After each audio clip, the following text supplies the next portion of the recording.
Bonjour à tous, bienvenue pour cette nouvelle Malte Academy. Moi, c'est Axel, donc je suis community developer chez Malte et on a l'honneur aujourd'hui d'être avec Florence qui va nous parler de son sujet sur la Blue Ocean Strategy.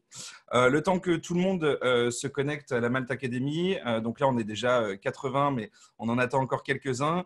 Je vais vous faire une rapide introduction justement sur Malte. Donc bon, pour savoir, Malte, c'est une entreprise de mise en relation entre les clients et les freelances. On a la chance aujourd'hui de collaborer avec une énorme communauté de freelance à hauteur de 180 000 personnes en France, en Allemagne et en Espagne. Et on a aussi 90 000 clients avec qui on travaille quotidiennement. Bon, en ce moment, c'est un petit peu une période difficile et compliquée avec le confinement. Et pour lutter justement contre cette période, on a lancé quelques initiatives pour faire face à la situation, notamment une initiative d'information. Donc, si vous voulez retrouver toute l'actualité sur le Covid-19 et tout ce qui tourne autour du coronavirus, n'hésitez pas à aller voir sur notre site covid19.malte.fr. On a lancé aussi des initiatives d'aide, notamment avec le hashtag ReadyToHelp. Donc, ce hashtag, si vous êtes freelance sur Malte, n'hésitez pas à le mettre. En fait, ça indique que vous êtes OK pour offrir vos services bénévolement aux services de santé. Donc, actuellement, ça peut être sympa. Et bien sûr, une initiative de formation. Donc, c'est pour ça qu'on est là aujourd'hui tous ensemble. Les Malte Academies, justement, pour apprendre les uns des autres. Donc, on en reparlera un petit peu à la fin, mais voilà, le but, c'est de pouvoir se former en période de confinement et de lutter un petit peu contre l'isolement. Donc, n'hésitez pas à aller voir sur le site maltacademy.com si vous voulez retrouver d'autres académies. Mais comme je le disais, on en reparlera après. Je vais vous laisser en très bonne compagnie avec Florence. Et puis, on se retrouve à la fin du webinaire. Donc, à tout à l'heure. Merci Axel. Je vais partager mon écran. Cela arrêtera le partage des écrans des autres. Oui, toc. Hop. Partager l'écran. Hop. J'espère que tout le monde voit tout. Et voilà. Eh bien, bonjour à tous. Merci de vous joindre à cette conf qui va. Alors, boum. Voilà. On va parler de Blue Ocean, de la stratégie Océan Bleu. Alors, j'ai mis in the nutshell parce que naturellement, en 1 heure, c'est un peu chaud, quoi. Donc, il faut un peu plus de temps. Mais j'espère qu'à la fin de cette heure, vous saurez les grands principes des stratégies Océan Bleu.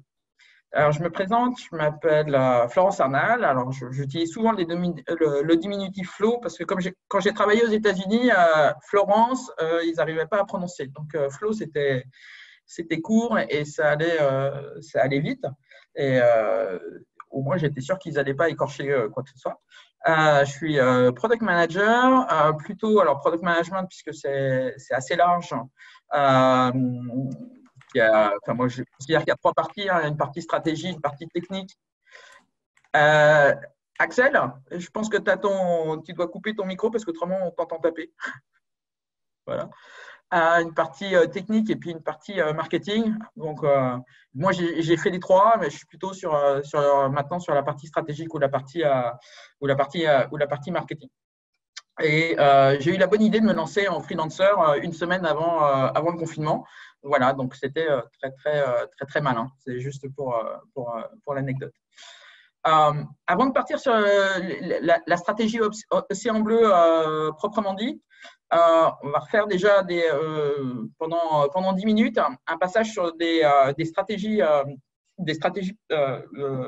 plus anciennes, mais qui sont toujours d'actualité. Et moi, quand j'ai fait mon MBA, mon prof, il commençait toujours par Sun Tzu et rappelait l'art de la guerre. 5e siècle avant Jésus-Christ, Sun Tzu, c'est un militaire chinois, enfin un général chinois de très haut rang. Et en gros, il a dit la stratégie sans la tactique, c'est la route la plus lente pour aller à la victoire. La tactique sans la stratégie, c'est du bruit avant la défaite. Et ce qu'il voulait insister, c'est sur le thème de connais-toi toi-même. Donc ça, c'est ultra important et il y a beaucoup de sociétés, quand elles définissent des stratégies, qui ne se connaissent pas assez bien. Et si elles ne se connaissent pas assez bien, elles auront du mal à définir une stratégie produit qui marchera pour leur organisation déjà, et puis pour le marché. Donc, important de se connaître soi-même, c'est vraiment l'enseignement de Sun Tzu. Je vous conseille le petit bouquin, il se lit facilement, c'est pas un pavé, c'est un petit bouquin, donc n'hésitez pas à le commander. Après, on fait un grand passage vers 1969, la méthode LCAG, qui est toujours d'actualité, qui est personnellement, je trouve une très bonne méthode. Alors, pourquoi ça s'appelle LCAG? Parce que c'est les initiales de ces quatre inventeurs, de ceux qui l'ont théorisé, Lorne Christiansen, Andrews et Gutt, qui étaient universitaires, comme la plupart de ceux qui écrivent des bouquins de ce type-là. Et ils ont défini une méthode pour pouvoir justement définir une stratégie qui va bien. Alors, je baisse ça. Voilà. Donc là, je rappelle, en 1969, on est à la fin des 30 Glorieuses, mais enfin, on est encore dans les 30 Glorieuses. Donc, les 30 Glorieuses, c'est la fin de la Seconde Guerre mondiale jusqu'au premier choc pétrolier, donc au début des années 70, en 72-73. Et donc, on est vraiment dans des stratégies de développement, des stratégies industrielles. Et donc, c'est un business model industriel. Et ils ont défini donc cette méthode qu'ils ont appelée le GOSPAC par les initiales. On va les voir. Donc, déjà, on diagnostique et on doit en déduire une orientation. Et le diagnostic, ça se fait en faisant de la recherche, qu'elle soit de la recherche en interne, de la recherche en externe, enfin vers des personnes externes ou des sujets externes, et on va collecter les faits. Alors, on peut le faire avec des interviews, on peut le faire avec des surveys, on peut le faire avec du job shadowing, c'est-à-dire regarder quelqu'un en train de travailler pour se donner des idées. On peut analyser des documents, on peut faire des recherches par des stratégies de focus group ou avec des post-it ou avec du mind map, enfin, qu'importe. Mais il faut faire des recherches et collecter de l'information pour pouvoir faire un diagnostic pertinent. On va mettre tout ça on va utiliser aussi des SWOT ou du PEST. Donc, le SWOT, tout le monde connaît, Strength, Weakness, Opportunity, Threat, mais le PEST un peu moins, mais c'est aussi assez utile. Political, économique, social et technologique. Voilà. Et ça va faire cette analyse, va permettre de faire ce diagnostic, va permettre de déduire une orientation. Et ensuite, il va falloir formaliser tout ça et ça va être la création de la roadmap. Et donc, on va définir le GOS, donc le Goal, Objectif, Stratégie. Donc, je reviens sur ces trois termes parce qu'ils sont souvent mal utilisés ou en tout cas utilisés l'un à la place de l'autre. Donc, il y a un truc assez simple pour se souvenir de ce que c'est. Donc, le but, c'est qualitatif. Il n'y a pas de chiffres dedans. Ce sont des mots, ça exprime une ambition, une finalité et son nom l'indique, un but. Les objectifs, c'est quantitatif. Donc là, on va mettre du nombre, de la métrique. On va indiquer potentiellement un univers de temps ou un univers de zone. Et naturellement, ce sont des objectifs réalistes parce qu'il n'y a rien de pire que d'avoir une liste d'objectifs totalement irréalistes. C'est la meilleure façon pour baisser les bras avant d'avoir commencé. Et la stratégie, c'est l'art et la manière d'arriver à ce but. Alors, je vais donner un exemple. Par exemple, un but, un goal typique, ça peut être rendre le monde plus vert. Voilà. Bon, c'est très haut niveau, mais voilà, rendre le monde plus vert. Et ben, les objectifs, ce sera, par exemple, organiser une conférence tous les ans en invitant tous les pays du monde et qui s'appellera COP. Par exemple, COP 21, COP 22, COP 23. Ça peut être planter 1 milliard d'arbres dans dans toutes les forêts tropicales. Voilà. Et puis, la stratégie, ça va être l'art et la manière d'arriver à ce but en déclinant les objectifs. Eh bien, pour construire une COP tous les ans, eh bien, il faut contacter chacun des pays, chacun des dirigeants ou leurs Sherpas vous voyez comment on le décline. Mais ce qu'il faut retenir, c'est but, c'est qualitatif, et objectif, c'est quantitatif. Et puis, la troisième partie, c'est naturellement l'exécution de la stratégie. L'exécution, elle doit minimiser naturellement les risques, et donc on va faire un plan, des actions, du contrôle. Et plan, action, contrôle, qu'on soit dans une méthode, maintenant je fais une analogie, une méthode de développement en waterfall ou une méthode de développement en agile, c'est pareil. On fait des plans, on fait des actions, on fait du contrôle. C'est simplement la temporalité qui est différente. Et donc, quand on applique la méthode LCAG, c'est un bon truc à savoir pour pouvoir l'appliquer. Enfin, moi, je trouve que c'est un bon framework. Sur le diagnostic et la formalisation, on fait du strategic management. Et puis, sur l'exécution, on fait de l'operational management, naturellement. Et puis, on arrive dans les 30 piteuses. Donc, à l'opposé des 30 glorieuses, là, on arrive dans les 30 ans, dit les 30 piteuses. Donc, c'est le début des années 70 jusqu'à l'an 2000 environ. Donc, c'est à peu près 30 ans. Et là, ce sont des stratégies plutôt de services qui vont se mettre en place, à l'opposé de stratégies industrielles. Donc, des stratégies de services. Et le pape du marketing stratégique des 30 piteuses, c'est Michael Porter.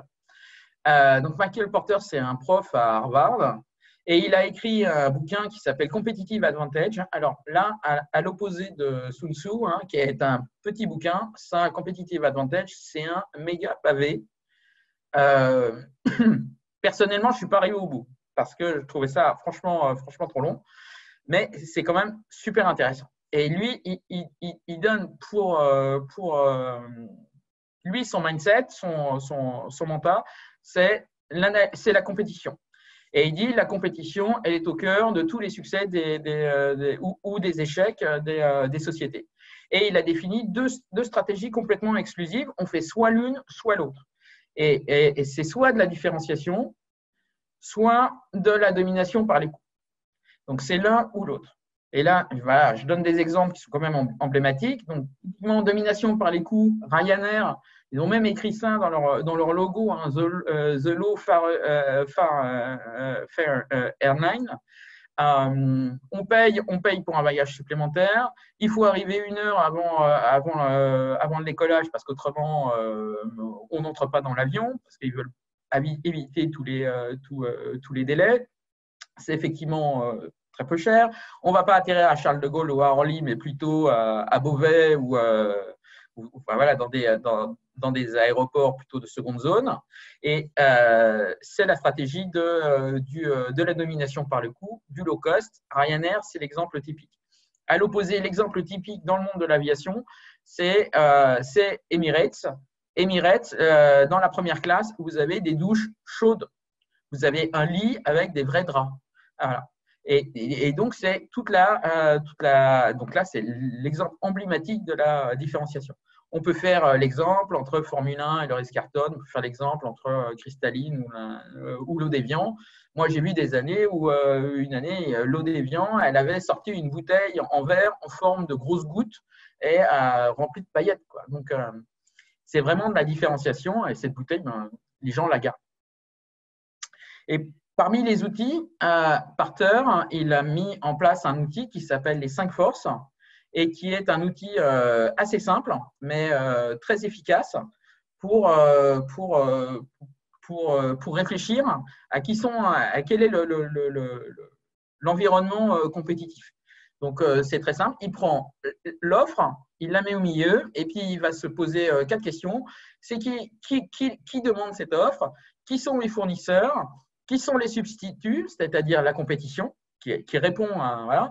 Et dans la compétition, il y a une deuxième catégorie, c'est les newcomers, qui sont ceux qui vont arriver et qui vont potentiellement tout casser.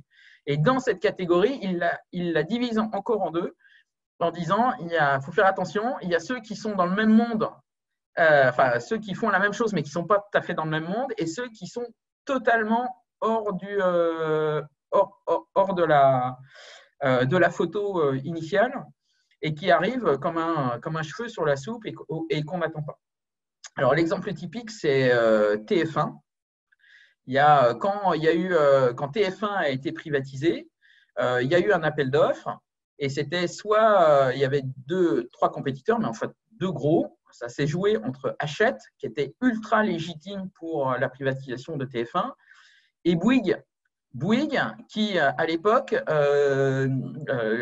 n'avait pas lancé sa stratégie de diversification, mais il faisait des ponts, des bâtiments et des routes. Donc, on est très très loin de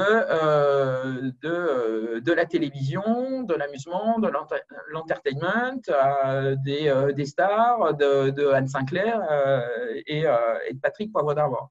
Et pourtant, ils ont gagné parce qu'ils ont fait une stratégie de lobbying. Bah, typiquement, Bouygues a été si on devait faire le modèle S5 Force au marché de la télévision, c'était le newcomer qui a tout balayé. Et pendant 15 ans, TF1 a été la première chaîne européenne en part d'audience et de très très loin. Et pourtant, ils n'y connaissaient rien du tout au début. Et donc, quand on applique le musée typiquement au marché du disque, voilà, c'est un exemple. L'offre, c'est EMI, qui écoute de la musique tout le monde, qui sont les suppliers des artistes, les fabricants de disques eux-mêmes, parce qu'on parle de support physique. Et puis, voilà, les substituts, Napster, Spotify, iTunes, Deezer, streaming, qui ont explosé. Napster étant le premier, puisque c'est lui qui a cassé, en tout cas de façon temporaire, le monopole d'EMI avant de se prendre un méga procès dans la tête. Et puis, le live motion, c'est un newcomer, une alternative complètement différente encore. Alors maintenant, si on passe à la stratégie Océan Bleu, je fais juste un check de temps. La stratégie Océan Bleu, elle date du milieu des années 2000. Et donc là, on n'est plus dans les 30 piteuses, on n'est plus dans les 30 glorieuses, on n'est plus dans les 30 piteuses. On est dans l'ère du VUCA. Alors, VUCA, je rappelle, volatility, uncertainty, complexity, ambiguity. Donc, voilà, comme ça, rien n'est clair.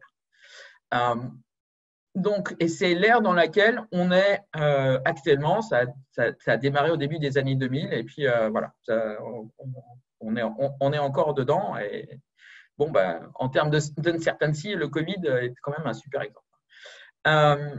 Donc, Blue Ocean Strategy, c'est un livre qui a été écrit par deux personnes, Chad Kim et René Beaubornier. Alors, vous voyez, c'est un Chinois et une Canadienne blonde.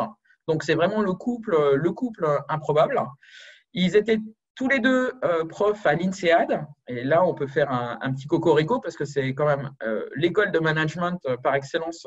Et elle est en France, elle est basée à Fontainebleau. Et ils ont reçu une requête de la part du Boston Consulting Group, donc le BCG. Excusez du peu parce que le BCG est quand même un cabinet spécialisé dans la stratégie, qui a demandé à l'INSEAD une étude sur comment sortir de cette dualité de porteurs. Et il y a bien des sociétés, des produits qui ne sont ni dans la distribution par les coûts, ni dans la différenciation, et pourtant qui sont de grandes réussites. Alors, comment ça se fait? Alors, Chan Kim et René Beaubornier, ils sont appuyés sur leurs étudiants, puisqu'ils étaient profs à l'INSEAD, et ça a été une sorte de fil rouge pendant plus d'une dizaine d'années. Et ils ont étudié plus de 150 cas à travers 30 industries sur tout le XXe siècle. Et ils sont arrivés à une méthodologie pour réconcilier la domination par les coûts et la différenciation, et donc la création d'un nouvel espace stratégique. Et ils l'ont appelé aussi Value Innovation Strategy. Donc, dans le bouquin, ils l'appellent plutôt Value Innovation Strategy. Alors, cette méthode, avant de définir l'océan bleu, il faut définir l'océan rouge. Donc, l'océan rouge, c'est une image naturellement, mais c'est le monde connu. Alors, pourquoi il est rouge? Ben parce qu'il y a de la bagarre, il y a beaucoup de poissons dans un faible volume, donc ils n'arrêtent pas de se manger entre eux, donc il y a du sang, d'où Océan Rouge.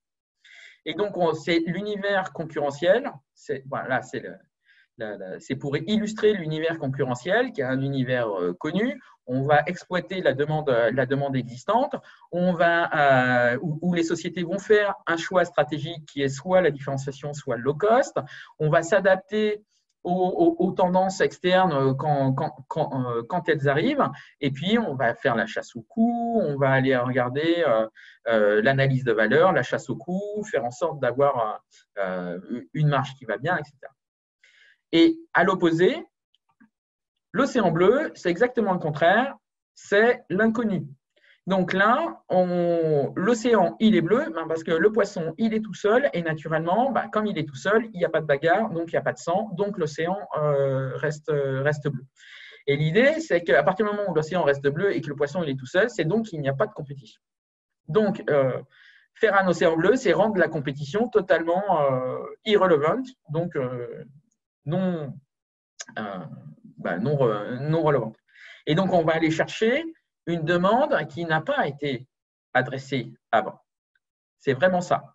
Et là, on va essayer d'avoir une stratégie, on va poursuivre à la fois de la différenciation et à la fois du low cost. Et ce sont les stratégies océan bleu qui font les tendances. Elles ne suivent pas les tendances, elles fabriquent, elles inventent, elles définissent les nouvelles tendances. Donc maintenant qu'on a le rouge et le bleu, qu'on sait ce qu'on veut dans le bleu, ce qu'il faut savoir, c'est qu'un océan bleu, c'est toujours un état transitoire.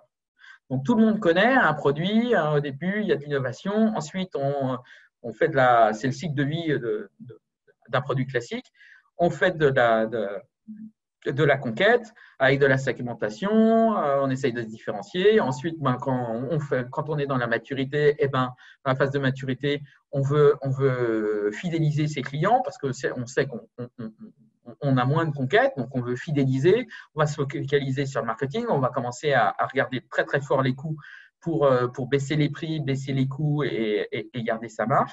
Et puis à un moment, comme tout le monde, un produit, ça décline et ça meurt. Et donc, quand on repart, l'océan bleu, c'est vraiment la période de launch. Et ensuite, à partir du moment où on a launché son produit qui est un océan bleu, c'est effectivement, il faut aller vite parce qu'une bonne idée est toujours reprise et donc il va y avoir des concurrents. Et là, on va retomber dans de l'océan rouge. Donc, un océan bleu, c'est toujours transitoire. Ce n'est pas une idée qui, ad vitam aeternam, sera porteuse parce qu'il y a un moment, les autres, ils vont prendre l'idée et alors naturellement, on peut se protéger, on peut se protéger avec des brevets ou des choses comme ça, mais l'océan bleu, à un moment, il va rougir, ce qui est complètement normal. Et Chad Kim et René Beaumornier, ils ont défini des outils. Alors, il y en a 4. Il y a 4 outils pour pouvoir définir une stratégie potentiellement définir une stratégie d'océan bleu. Donc, la stratégie, déjà, le premier outil, c'est les 3 tiers des non-clients. Alors, ça paraît bête, mais on ne va pas s'intéresser aux clients, mais on va s'intéresser aux non-clients. Donc, les non-clients, quand on a un océan rouge, les non-clients, qui cela peut-il être? Déjà, c'est ceux qui sont clients actuellement et qui vont bientôt partir. Parce qu'il y a peut-être une limite d'âge, parce que c'est pas. Je vous donnerai un exemple juste après. Donc, première, les non-clients imminents. Ils sont clients, ils vont bientôt ne plus l'être. Deuxième catégorie, les non-clients qui sont anti de la brand. Ils n'aiment pas la brand, ils ne peuvent pas se la payer. Il y a de foultitudes de raisons pour lesquelles ils sont anti et jamais ils mettront un copec pour pouvoir acheter qui le produit ou cette marque-là. Et puis, la troisième catégorie, c'est tous les clients, les non-clients non explorés. Ceux auxquels le produit initial, ce n'était pas la target, ça le pourrait être, mais ça demanderait trop d'efforts, ou en fait, ce n'est pas pour eux, Et donc, c'est pas la target naturelle. Donc, on ne met pas d'effort dessus et on n'y va pas. Ben, les stratégies Océan Bleu, elles vont targeter ces 3 catégories. Elles ne vont surtout pas aller regarder sur les clients typiques de l'Océan Rouge. Elles vont aller regarder sur ces 3 catégories, les imminents, les Antilles et les non explorés. Alors, à titre d'exemple, le jeu vidéo. Donc, le marché du jeu vidéo, ultra dominé par 2 acteurs, Microsoft avec la Xbox et Sony avec la PlayStation. Qui sont les clients typiques de l'Océan Rouge? Les hommes de moins de 35 ans. Bon, excusez-moi, messieurs, mais en général, c'est plutôt ça. Alors, on va regarder qui sont les non-clients imminents. Ben, les non-clients imminents, c'est plutôt des hommes d'à peu près 35 ans. Parce qu'ils vont bientôt passer l'âge et donc, ils vont bientôt arrêter de jouer aux jeux vidéo. Les Antilles, ça, c'est facile. Les Antilles, ben, on les connaît. C'est les parents qui sont terrifiés désolés de voir leurs enfants s'abrutir sur des jeux vidéo, ou en tout cas penser à s'abrutir sur des jeux vidéo. C'est les femmes qui sont beaucoup moins intéressées, c'est les retraités qui jamais iront acheter une Xbox ou une PlayStation. Et puis les inexplorés, les jeux vidéo, c'est vu comme comme un jeu solitaire, même si il peut être en ligne, mais solitaire, on y joue tout seul avec son écran, même si on joue en ligne avec d'autres personnes. Et donc, ceux qui sont inexploités, c'est la famille. On ne joue pas à 2 devant le même écran. Donc, on va aller… Quelle société? Il y a une société qui a trouvé un truc pour pouvoir adresser justement ces hommes d'à peu près 35 ans, ces femmes, les retraités, les parents, les familles. Eh bien, ça a été la Wii. Et la Wii est sortie au milieu des années 2000 et ça a été un grand succès. Et son patron l'a très bien dit, on ne se bat pas contre Sony et Microsoft, on se bat contre l'indifférence des gens qui pensaient ne pas avoir d'intérêt dans les jeux vidéo. Et Wii a sorti des jeux qui sont pour les femmes avec typiquement la Wii Fit pour faire de l'exercice, les retraités pour pouvoir faire des exercices cérébraux, les familles. On peut jouer en famille. Il y avait des jeux, je me souviens, où il y avait du bowling virtuel, où on jouait en famille, ou du tennis en double. Donc, 4 personnes jouaient ensemble devant un écran. Donc, la Wii a réussi ça et la Wii est une vraie stratégie Océan Bleu. C'est un boîtier qui est largement moins puissant qu'une Xbox ou une PlayStation. C'est largement moins cher. Ça n'a pas les mêmes jeux, ça ne target pas les mêmes personnes et ils ont gagné. Donc, ils ne font pas la comparaison avec Sony et Microsoft. Ils ne les ont pas dépositionnés, mais ils ont réussi à se trouver une place dans un espace qu'on croyait omnipotent par Sony et Microsoft. Deuxième outil, le canevas stratégique. Donc ça, c'est vraiment la base. Donc dans une stratégie Océan Bleu, c'est ultra important. C'est de définir les courbes de valeur. Donc ça, c'est un exercice qui est très important à faire parce que c'est à partir de là qu'on va faire la 3e méthode. Donc, la 2e méthode, c'est de définir les caractéristiques et donc les variables principales de valeur d'un secteur ou d'un produit ou d'une stratégie. Voilà. Donc, ça peut être le prix, ça peut être le mode de distribution, ça peut être le niveau de service. Si c'est un PC, ça pourrait être le poids ou la taille, que sais-je. Donc, des variables. Et sur chacune de ces variables, eh ben, on va donner une note entre 0 et 10 sur ce qu'on estime être, si c'est très mauvais ou très bon sur cette catégorie-là. Et ça donne, en général, quand on fait les 2 courbes sur un produit, si je faisais la courbe de Evian et de cristalline, eh ben, j'aurais Evian en haut et j'aurai la cristalline en bas. Donc, un couloir, ça définit les 2 couloirs stratégiques, le couloir stratégique de la différenciation, le couloir stratégique de la domination par les coûts. Pardon. Et en général, c'est ce qu'on obtient. Et quand en général, les porteurs l'a dit très souvent, ce qu'il faut, c'est surtout ne pas être au milieu. Parce que si on est au milieu, on est dans ce qu'on appelle un ventre mou et on stagne dans une zone marécageuse et ce n'est pas bon. Donc, son produit, soit on le met en haut, soit on le met en bas, mais on ne le met pas au milieu. Surtout pas. Mais grâce à ce canevas stratégique, on va, dans la stratégie Océan Bleu, se poser 4 questions. La première, c'est qu'est-ce qu'on peut éliminer? Vous voyez, là je reprends, j'ai des variables, variable 1, variable 2, variable 3, donc c'est des caractéristiques. Et voilà, qu'est-ce qu'on peut éliminer?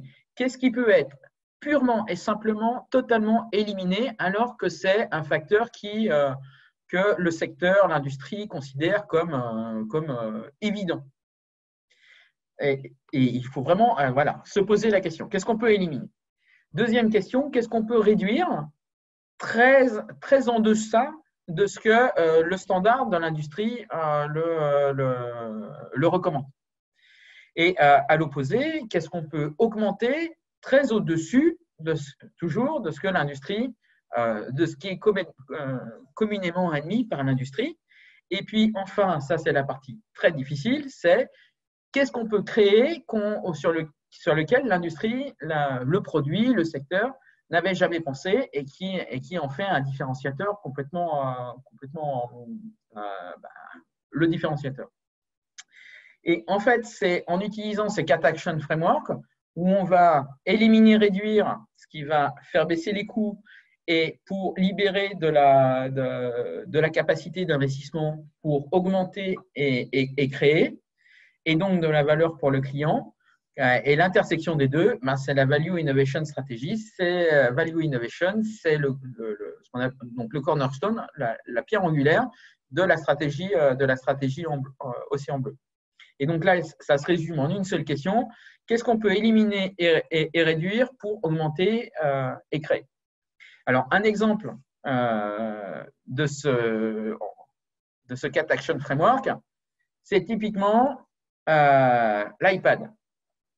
Donc, c'est très caricatural, mais c'est pour vraiment faire comprendre. Donc, j'ai pris un PC classique, un PC à la maison, donc plutôt de qualité. Je le compare avec un laptop et puis je le compare avec l'iPad.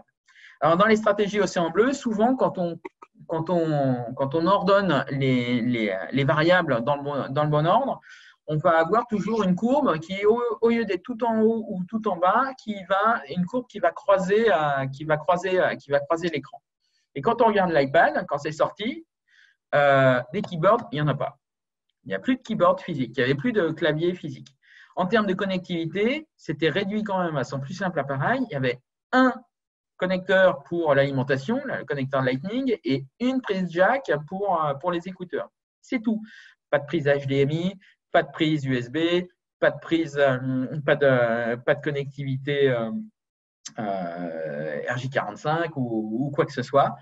Juste une prise jack et un Lightning qui en plus était inconnu. Personne n'avait jamais osé imaginer une prise comme ça. Le disque dur, il n'y en avait pratiquement pas. Les premiers iPads, c'était 4 gigas et on parlait de Tera pour les autres. L'écran est naturellement beaucoup plus petit, le poids il est beaucoup plus petit, et puis là, on commande dans le Raise. Et là, effectivement, en termes de design, c'était complètement nouveau. Et ils ont créé des choses qui n'avaient pas été mises sur le marché. L'écran tactile et uniquement tactile.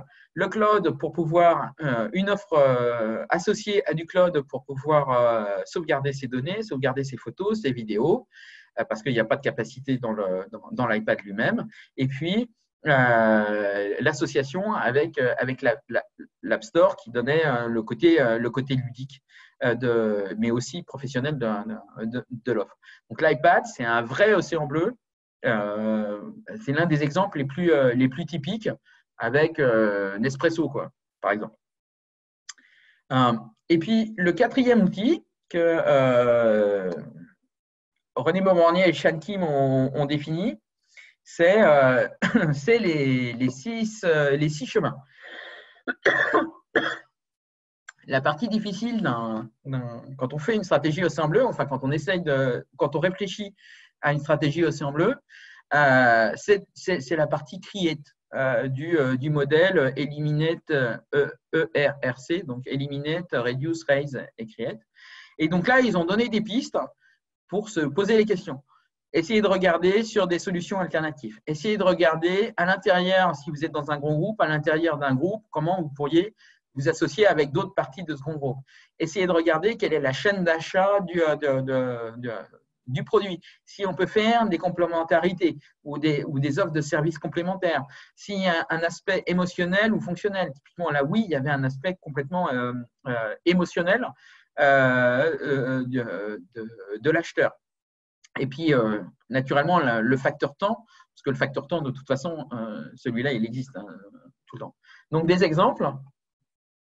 Par exemple, de trouver des solutions alternatives. Donc, ça, c'est un exemple du livre. C'est le Cercle du Soleil. Quand on compare avec Barnum, qui est un très grand cirque, Barnum, c'est un cirque où il n'y a pas qu'une seule scène, il y a trois scènes, donc des arènes.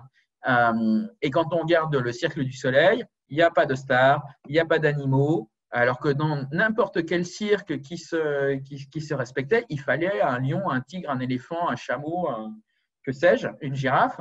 Et bien là, sur le Cercle du Soleil, pouf, aucun animal. Pas de concession d'ailes parce que justement, il n'y a qu'une seule scène et il n'y en a pas trois. Et puis, on va aller chercher des thèmes, alors que les cirques, dans tous les cirques, il y avait le moment de terreur avec les lions, le moment d'acrobatie avec les trapézistes, le moment de fun avec les clowns. Et bien là, non. Hein, on va avoir des thèmes différents, mais qui ne sont pas des thèmes artistiques. Voilà. Et par contre, on va mettre de la musique, de la danse. Et donc là, on voit très bien ce qui a été complètement éliminé, ce qui a été réduit, ce qui a été largement augmenté et ce qui a été créé et qui n'existait pas dans les cirques d'avant l'arrivée du Cercle du Soleil. Quand on regarde les Alternative Solutions, typiquement NetJet, c'est aussi un bon exemple. Donc là, on est dans un marché totalement différent. La problématique, c'est je suis un dirigeant d'entreprise, j'ai besoin de me déplacer à travers le monde pour aller voir mes différentes usines ou bureaux. J'ai besoin que ce soit rapide, soit facile, etc. J'ai deux choix. Soit j'ai la ligne orange, et je prends des lignes commerciales. Et dans ce cas-là, ça me va. Mais bon, en termes de facilité et de flexibilité, et de temps total de trajet, ça va me prendre. C'est moins bien que si j'avais mon propre jet. Mais par contre, un propre jet, qu'est-ce que ça coûte cher? Il faut que je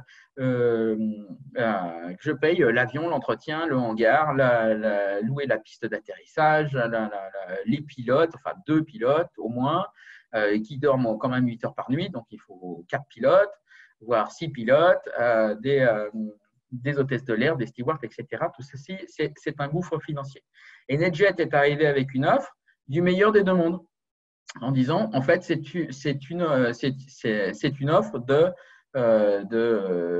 jet en partage et ça donne à peu près le meilleur des deux mondes. Et dans ce scénario-là, il n'y a pas de éliminé et il n'y a rien qui a été créé. Il y a juste eu un ajustement entre ce qu'on a réduit et ce qu'on a vraiment augmenté et ça a permis de faire une offre qui marche bien. C'est NetJet. L'exemple emblématique sur la chaîne de valeur avec Nespresso, c'est Amazon. Quand Amazon a démarré, il ne vendait que des livres. Et c'était complètement différent. C'est les premiers à avoir mis du e-commerce avec… j'ai oublié son nom, voilà. Et il a complètement cassé Jeff Bezos. Voilà, il a complètement cassé les codes. Typiquement, on achetait un livre soit dans un supermarché, soit dans une librairie. Et bien là, il n'y a pas de boutique. Il n'y a pas de boutique, il n'y a pas de coût de transport. Donc, ça, c'est ce qu'il a éliminé. Donc, le fait de ne pas avoir de boutique, ça veut dire pas de personnel, enfin beaucoup moins de personnel, parce qu'il n'y a plus de personnel dans la boutique, il n'y a pas de boutique, pas d'électricité, pas de location d'espace, pas de rénovation, que sais-je, pas d'infrastructure d'étagères pour pouvoir mettre en place tous les livres, etc. Tout ça, ça n'existe plus. Donc, il a complètement réduit ses coûts. Naturellement, en termes de méthode de paiement, il y en a moins. Normal, on ne peut pas payer en cash quand on achète par Internet. Mais donc, à l'époque, c'était quand même un point important hein, parce que payer en cash, c'était quand même, ça restait la majorité des achats, en tout cas de détail, se faisait en cash. Attractivité sur les prix, Amazon était meilleur puisque ils avaient moins de coûts de structure, donc ils n'étaient pas obligés d'amortir tous leurs coûts de structure sur le prix des livres. Naturellement, ils sont ouverts 24 heures sur 24. Naturellement, ils avaient beaucoup plus de choix de références parce qu'ils ont mis en place une stratégie de longue traîne. Et puis, vente par Internet. Et puis, le cross-selling. Vous avez acheté ce bouquin, eh bien, sachez que voilà, vous pourriez être intéressé par celui-ci. Donc, vous voyez, encore une fois, une courbe plate au début, qui monte et ensuite qui est au-dessus et donc qui traverse. Et donc là, on ne retrouve plus du tout la domination par les coûts ou la différenciation. Nespresso, je ne vais pas y revenir, mais c'est la même chose. Hein, c'est aussi la chaîne de Bayer qui a été cassée, puisque Nespresso ne vendait pas en magasin du tout. On achetait son café, soit à un magasin, soit on allait dans un café distributeur ou dans un troquet, mais on ne faisait pas son expresso chez soi. Voilà. Et ils ont quand même inventé la machine à expresso, ce qui avant n'existait pas du tout. On faisait du café avec un filtre à café et on n'avait pas du tout le goût ni la volupté, entre guillemets, de la sensualité d'un expresso. Et donc, d'autres exemples de SixPass. Dans la chaîne de Bayer, Dell, c'est aussi un exemple. Sur la stratégie entre les groupes, un exemple qui est rigolo, c'est Mini. Mini, c'est une marque anglaise qui a été rachetée, alors je crois que c'est par le consortium BMW. Donc des grosses berlines luxueuses, et Mini, c'était une toute petite voiture. Je n'ose pas dire que c'était une 2 chevaux, mais c'était quand même un peu mieux d'une 2 chevaux, mais c'était pas du tout luxueux. Et bien maintenant, la Mini, c'est devenu quelque chose d'assez luxueux puisqu'ils ont combiné la taille et les caractéristiques de la Mini. C'est une citadine, ça ne consomme pas beaucoup, ça se gare facilement, c'est une voiture plutôt pour les femmes, et ils l'ont combiné avec le luxe du groupe dans lequel ils sont. Donc maintenant, la Mini, elle a du bois en acajou, elle a des sièges en cuir, elle a un volant en cuir, on peut choisir les couleurs du toit, du rétroviseur, des jantes, etc. Donc, voici des exemples, je n'y reviens pas. Le fonctionnel et l'émotionnel, la Wii, le design qui fait des serious games pour pouvoir apprendre des choses, mais tout en s'amusant.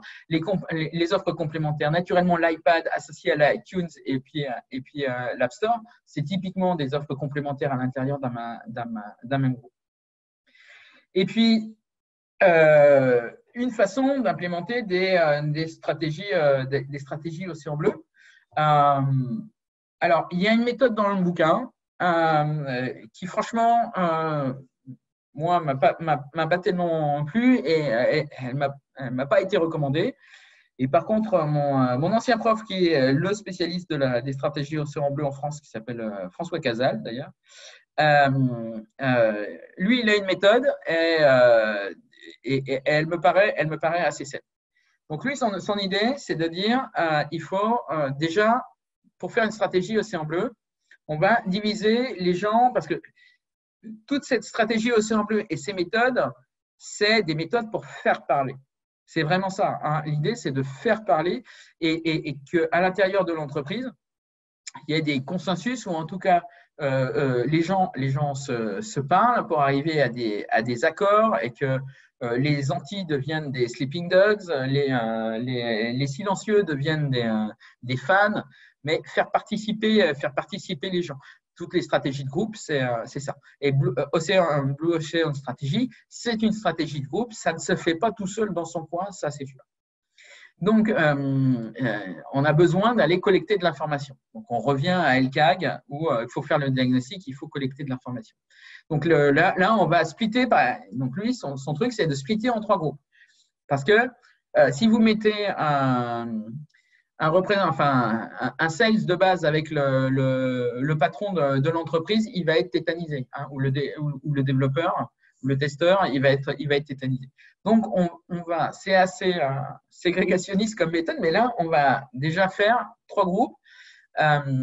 Tout ce qui est les CXO, on va prendre le working level, si j'ose dire, de la société, des sales, des pre-sales, de la R&D, qu'importe. Et puis, on va faire un groupe avec les clients. Et on va leur demander de définir les canevas par groupe. Ils vont arriver à un canevas par groupe, un canevas de l'océan rouge, pour bien définir quel est l'univers de l'océan rouge. Parce qu'on ne définit pas un océan bleu si on ne sait pas l'océan rouge. Donc là, c'est connais-toi toi-même, et là on revient à Sun Tzu. Donc, connais-toi toi-même. Il faut déjà définir c'est quoi l'océan rouge et ses caractéristiques. Et naturellement, 3 groupes, trois groupes de personnes et d'individus très différents, ils vont avoir des variables, ils vont définir des critères de façon différente et ils vont avoir une façon de les noter différente. Mais à un moment, il faut arriver à un consensus. Donc là, on les regroupe, on confronte les trois groupes et la discussion doit arriver à avoir un canevas de l'océan rouge qui est consolidé, qui est stabilisé. Et ensuite, eh bien, on va appliquer les méthodes. Les méthodes qu'on a vues, la méthode de la 4 Action Framework, la méthode des 3 tiers, la méthode des 6 passes, des 6 chemins. Et ça va donner une multitude d'idées. Ça doit donner plein d'idées avec des stratégies océan bleu différentes. Et des idées différentes qui sont schématisées par le Strategy Canvas sur lequel on a mis on a tracé la ligne bleue et bien défini qu'est-ce qu'on éliminait, qu'est-ce qu'on réduisait, etc. Qu'est-ce qu'on créait. Voilà. Et le problème, c'est comment choisir après avec tout ça et toute cette réflexion, ce jus de cerveau qui a été mis en place. Eh bien, on va filtrer l'idée. Alors ça, c'est une autre méthode, je n'ai pas parlé, c'est la balance scorecard, c'est milieu des années 70, mais qui a 4 critères. Eh bien, on va appliquer ces 4 critères. Alors, est-ce que sur ces stratégies au sein bleu, est-ce qu'il y a des clients? Oui, non. Alors, sinon, pouf, poubelle. Est-ce que moi, en tant qu'entreprise, j'ai les finances pour pouvoir, ou j'aurai la capacité financière pour pouvoir faire ce projet? Oui, non. Si la réponse est non, pouf, poubelle. Est-ce que j'ai la maturité d'un point de vue process pour pouvoir faire ça? Ou est-ce que je l'aurai? Ou est-ce que j'ambitionne de l'avoir? Oui, non. Est-ce que c'est réaliste de l'avoir? En termes de process, oui, non. Pareil, poubelle. Et puis, est-ce que j'ai les hommes? Est-ce que j'ai les hommes, les femmes, les ressources humaines pour pouvoir, ou est-ce que je peux embaucher pour pouvoir, avec le bon niveau de compétence, pour pouvoir faire ce projet? Quand on répond oui aux 4, alors a priori, on a un océan bleu. Et si on répond non à l'une de ces 4, eh ben, on n'en a pas. Voilà. Et donc, ça, c'est une méthode qui permet de le faire. Donc, dans l'expérience, c'est très rare un océan bleu. Voilà. Donc, il ne faut pas se faire d'illusions. faire un océan bleu, c'est très rare. Par contre, conduire une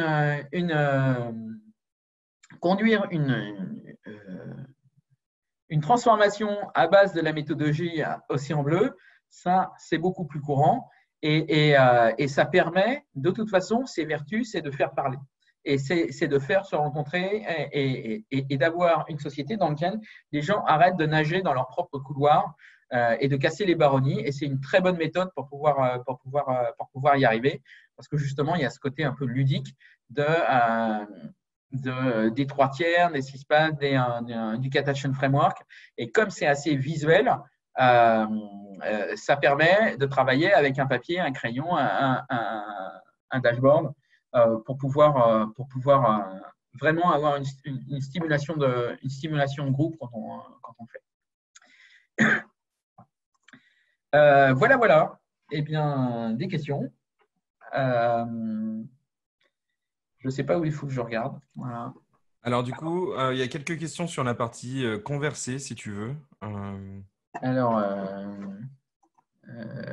participant nouveau, mettre, annoter, contrôle à distance. Je n'ai pas conversé, c'est un peu ballot. Et à ce moment-là, je peux te les lire, ce sera peut-être plus simple. Alors, il y a des questions qui remontent plutôt dans la présentation et des questions plutôt pour la fin. Ouais. Je vais commencer. Alors, il y a une question. Les variables sont-elles des critères d'achat ou des critères techniques de produit? Qu'importe. Une variable est une variable. Elle peut être un critère d'achat, elle peut être un truc de produit. Là, sur Amazon, est-ce que j'ai des magasins? Oui, non. Est-ce que je fais payer? Donc ça n'a rien à voir avec de l'achat. Est-ce que je fais payer des coûts de transport? Quels sont mes moyens de paiement? Quels sont mes horaires d'ouverture? Donc, les critères, ça peut être n'importe quoi. Du coup, alors une autre question. Il est léger l'iPad, ça a beaucoup de valeur. Pourquoi c'est sur 2? Je suppose que c'était sur la slide de l'iPad. Parce que après, on peut effectivement l'iPad, où c'est que j'ai mis? Ouais, l'iPad il est léger, mais après on définit le critère de poids. Ça peut être là c'était très lourd et là en bas c'était très léger. Mais on aurait pu inverser les valeurs. Ça dépend dans quel sens on veut le mettre. Donc, dans les critères, après, c'est la tête de la courbe que l'on veut avoir. On va ajuster, savoir dans quel sens on prend le critère. Mais autrement, c'est bon. Autre question. Y a-t-il un jugement de valeur dans les variables curves? Il y a forcément un jugement de variable parce que ce sont des gens qui définissent, qui mettent les niveaux. Donc, est-ce que je considère que l'écran, il est, voilà, là, je l'ai mis à 3. Est-ce que c'est plutôt 2? Est-ce que c'est plutôt 4? C'est la discussion qui va donner un consensus. Donc, forcément, c'est un jugement de valeur. Du coup, autre question encore. Alors, il y en a beaucoup, donc peut-être qu'on ne les fera pas toutes. Les six passes sont les principales allures de curve des 4 actions? Non. Les 6 passes, c'est juste sur la partie, entre guillemets, je mets entre guillemets le juste, sur la partie create. Les 6 passes, c'est des idées,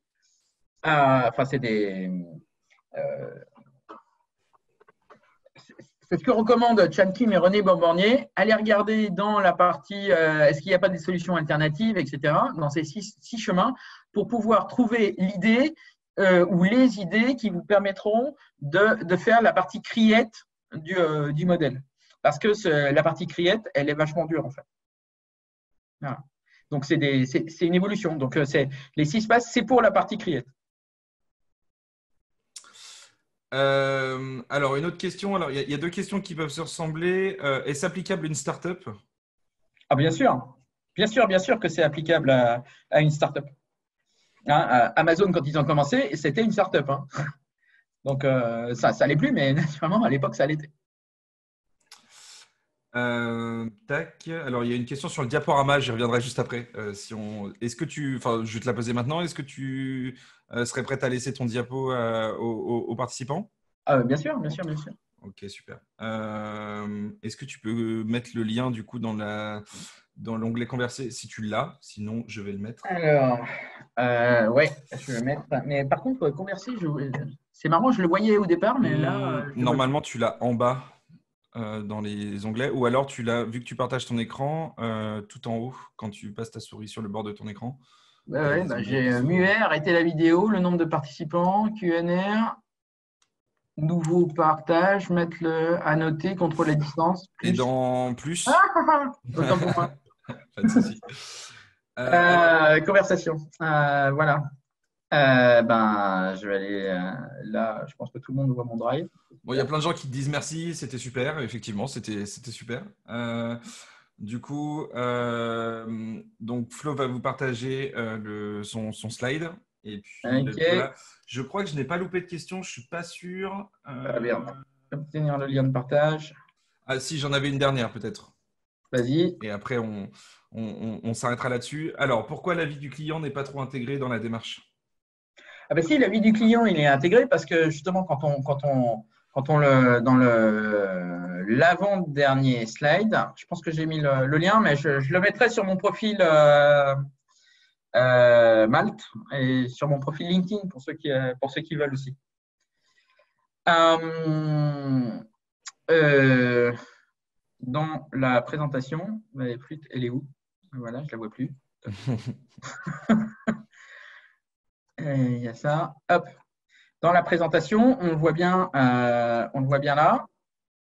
Là, à la fin, ici, quand on fait voilà, les clients Océan Rouge, voilà, on va aller regarder naturellement, faire une partie avec les clients. Hein. Donc, les clients, ça, CXO et puis compagnie représentative, c'est vraiment l'interne. Mais la partie Red Ocean Customer, elle est tout aussi importante d'avoir le feedback, enfin, en tout cas, de faire participer les clients, quitte à les faire participer en leur disant, c'est un programme de co-création. Voilà. Donc, il faut un peu aussi les attirer parce que ça prend un petit peu de temps quand même. Hein. Donc, c'est pas une réunion de 2 heures autour d'un café. Hein. Donc, ça prend plus de temps. Eh ben, écoutez, merci à tous d'être venus. Merci à toi, Florence, pour cette présentation. C'était super. N'hésitez pas, si vous voulez voir les replays de toutes les autres Malte Academy, à aller sur le site maltacademy.com. Et puis, si vous voulez voir d'autres académies sur des sujets totalement différents, n'hésitez pas non plus à vous inscrire pour les prochaines. Je vous souhaite une très bonne fin de journée à tous. Une très bonne fin de journée à toi aussi, Florence. Et puis, à très bientôt. Ouais, à bientôt. Au Super. revoir, tout le Allez, monde. au revoir.